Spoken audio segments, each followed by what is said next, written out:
tactics produced any actionable intelligence?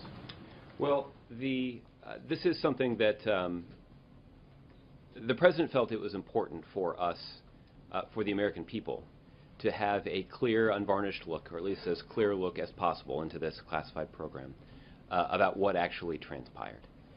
And that's why the President believes that the release of this report is so important. All right, ladies and gentlemen, just how important was the release, and just why did it have to be released now, and how was it going to enhance our safety? In fact, it probably will do the opposite. Joining us now is Gary Berntsen, decorated former clandestine CIA officer of 20 years, president of the Berntsen Group, and author of Jawbreaker, the attack on bin Laden and Al Qaeda, a personal account by the CIA's key field commander. There it is on your television screen. Hi, Gary. Pleasure to be with you today. We're glad to talk to you. Okay, your reaction to the release of this report. Let me just say this.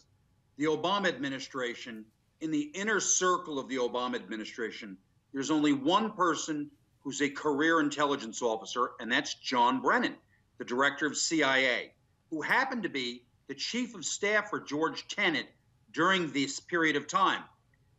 The only member of President Obama's inner circle is saying that it worked, that he didn't want the report released, and the release of this is just pure politics.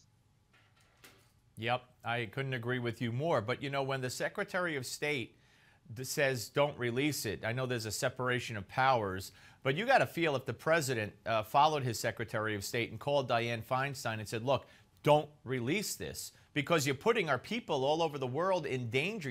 You're exposing our allies as well. Chances are she would have backed down. Do you believe for a moment that the President didn't want this released?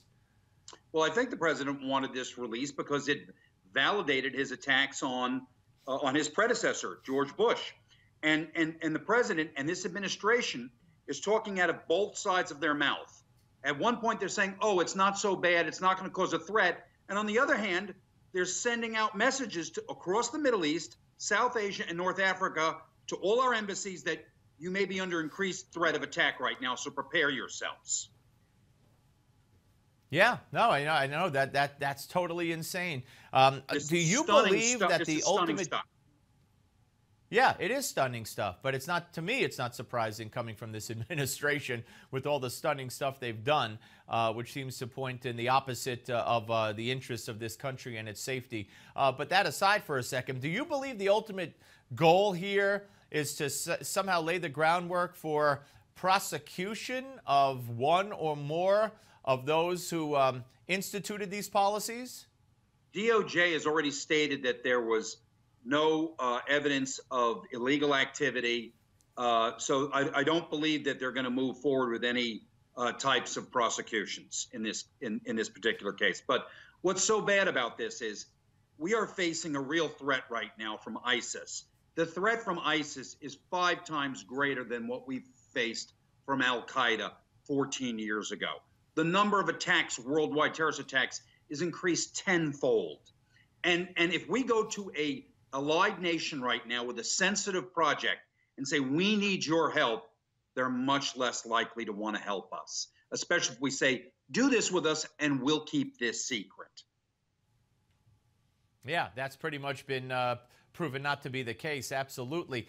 What, you know, some would say, and I think it was Ralph Peters who was with us earlier, said it, that the President is doing much worse than what we did with those interrogations, even if you believe all the stuff that's in here, even though they didn't talk to anybody in the CIA to put this report together.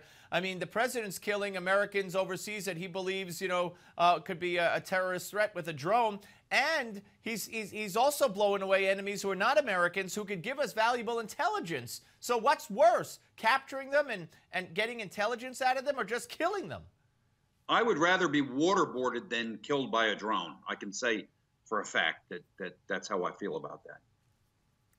So is this just feeding into a left-wing media that's just, you know, a willing accomplice and dying to get their hands on this so they could put forth the notion? They're reporting this as fact. They're saying, here's what happened, when in fact the Republicans are going to come out with their own report, and the CIA is going to come out with their own answer, rebutting almost everything in it. Steve, one thing that they didn't do here, I mean, they spent $40 million.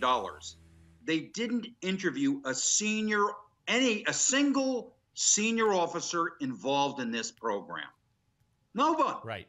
They read some Yep. IG reports of interviews. They read some reporting from the interrogations. But as we both know, not everything always goes in a report, you know? Right, and we just had Michael Hayden. We had Michael Hayden on at the beginning who said the same thing. Gary, thank you. Gary Berntsen, ladies and gentlemen. Appreciate it. We'll be back with more. Don't go away, folks.